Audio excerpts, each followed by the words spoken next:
Hi everyone, my name is Nanama and I'm from Ghana, and this summer I was lucky enough to stay in Winnipeg for my placement, so I didn't get to travel out. I just went out, I think, just for a week to Ottawa to meet some organizations, so I was mainly here working with the Water Rights Research Consortium. And this is a group of university professors and students and some Manitoba First Nation communities that have come together to work together to find ways by which the water and wastewater services in First Nation communities can be improved. And the work of these researchers is organized by the University of Manitoba Center for Human Rights Research. A lot of people are not aware of the numerous water rights issues in Canada, and most of these communities have real issues when it comes to water. And the average Winnipegger uses about 180 liters of water daily, but some of these First Nation communities have access to only 15 liters of clean water daily to use. And recent estimates indicate that more than 3,400 First Nations homes do not have indoor plumbing. And about 39% of water systems and 14% of sanitation systems on First Nations have major deficiencies, posing a high risk to water quality. The main objectives of my placement was to assist and learn about confronting the government's inertia on insufficient clean water and sanitation in these communities. I was also given the opportunity to conduct stakeholder analysis with major advocacy organizations in Canada and to learn about the different advocacy strategies they use in their campaigns and to adopt this into the communities we are working in. And lastly, I was supposed to assist Garden Hill community with a cost-benefit analysis. I realized that working with advocacy with First Nation communities, that a lot of people do not know about these issues that most of these communities are having. And this is mainly because only a small audience exists for issues related to Indigenous people. And also, people already have a preconceived notion that enough funds have already been provided for these issues that First Nation communities have. And issues affecting Indigenous people have been normalized in many ways. And I also realized that people know about these issues, but they are not willing to give their time and support to help solve these issues. The main activities I did, as I mentioned before, I organized a stakeholder analysis with Amnesty International Canada and Indigenous Peoples Solidarity Movement of Ottawa. I also presented at the CRAZE A2 and Water Rights Summer Conference at the University of Manitoba, and I interviewed with the Aboriginal Affairs and Northern Development Canada office, and I also worked together to provide an advocacy strategy for Garden Hill community. As you all know, when you talk about human rights issues and campaigns, Amnesty International is one of the best organizations you can get to talk to. So I spent 3 days in Ottawa in their office, just being around them and trying to figure out how they go about their campaigns and what goes into a good campaign. And they have a couple of campaigns that have been really successful, like the Right to Water in First Nation communities and No More Stolen Sisters, that is for justice for missing and murdered Indigenous women in Canada. And as I spoke to them, I tried to learn what goes into a campaign and what makes a campaign very successful. And no matter who I talk to, I realized that our Dreams Matter campaign is one of the best campaigns that has been up so far, and it has resulted in a case filed with the Human Rights Commission of Canada. I also spoke to Indigenous Peoples Solidarity Movement of Ottawa, which is a grassroots organization made up of both Indigenous and non-Indigenous people. And they support Indigenous people in their struggle for justice and self-determination. They've had a couple of really good campaigns organized in the past years, so I also learned from them how these campaigns were so successful. I attended the CRAZE A2 Water Rights Conference at the University of Manitoba, and I presented alongside Anishinaabe knowledge keepers, government officials, social science people, and I was also very lucky to present in front of the Councillor for MCN on the water rights issues in that community as well. So that was a very major role for me, or major moment for me.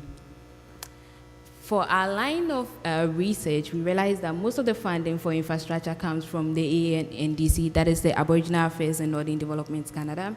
And it's not easy to find out how they select communities for funding. So the main purpose of my interview with them was to find out how they selected communities to receive funding for water rights issues or for infrastructure.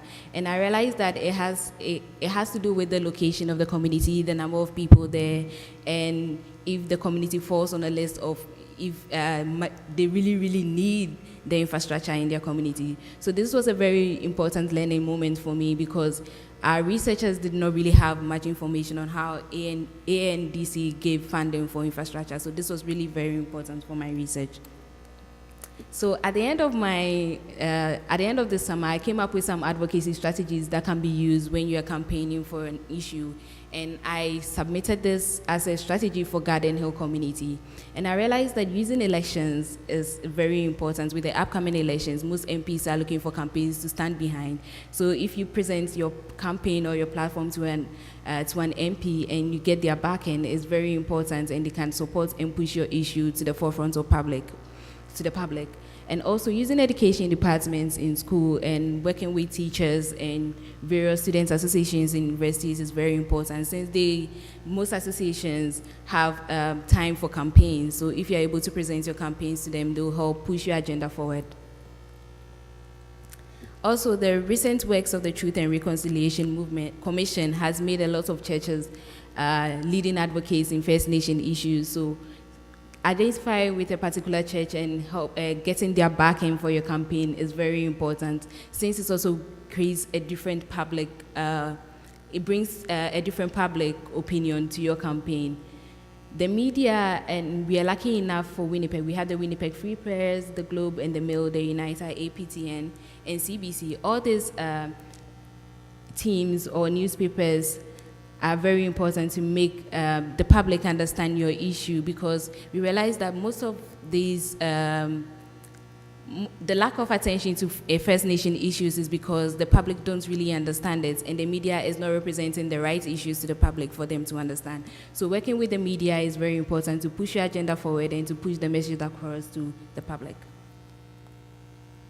Social media has also become a great way to create excitement and get messages out there. Right now, it's all about the hashtag you have. So on Twitter, on Facebook, on your blog post, if you have the right hashtag to send across your message, it can create a wonderful buzz for you. And it's not only reaching out to people in your country, but worldwide as well. So the right hashtag can send your message right across all over the world, and people will get to understand your issue and your campaign as well.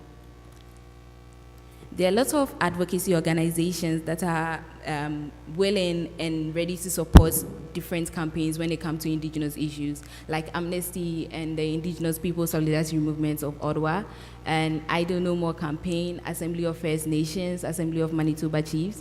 All these and communities we work with, like the Island Lake Tribal Council and the Center for Human Rights Research. Getting or aligning yourself with like-minded organizations or groups who share the same passion on Indigenous rights issues is very important to send messages of campaigns across to get the right audience for them. And I also recognize a couple of tools you can use for advocacy, like postcards, work, protests, making of videos, plays performed by school children. Amnesty was very kind to show me a couple of plays that they've used in their campaigns where school children go to public places to perform this and draw the public attention to issues that they are talking about. And also Twitter and Facebook is very important as well. Unfortunately, I was supposed to go to Garden Hill community to perform a cost-benefit analysis to demonstrate the numerous benefits of indoor plumbing and a new water treatment plant that the community needs. But I was unable to do this. But unfortunately enough, this semester, I'll be able to go to Garden Hill to get this done, because it's very important to my research and the placement I had. So I'm very lucky that I'll still be able to get this done before I leave. The main lessons I learned is that the policy image or presentation of a problem may have the most potential to exert policy change. And one strategy to amend this weakness is to develop campaigns to educate the Canadian media and the public about issues facing Aboriginal peoples. And also, despite the many human rights issues affecting many of Canada's First Nations, media reports often highlight the negative aspects of it, and that is alcoholism and child neglect, rather than the challenging circumstances most of these First Nations are facing. So increased attention to First Nation issues may also prompt the development of accepted reliable indicators, which will further aid discussion and advocacy for general society and policy commitments. So it's very important that we put the right message out there, because it's the message that is carried across and makes people understand the situations at hand. So this was one of the major lessons I learned. And I realized that once I started talking to people and as people understood the issues, they wanted to learn more and they wanted to know what they could do more to help solve the issues at hand. Thank you.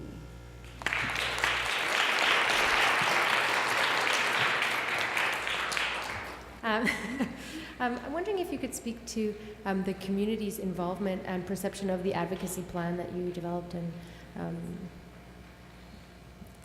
When I presented at a conference, I had a number of people come up to me to ask more about the plan, and I know for a fact they had much interest in it, because it's a strategy that a lot of people don't know, or most of these communities do not have access to, especially with the use of the churches. So I was very happy that they understood where I was coming from, and they were willing to adopt many of these strategies in the campaigns that are coming up. So I think it went well. I had people come up to me to say good job, so that was good.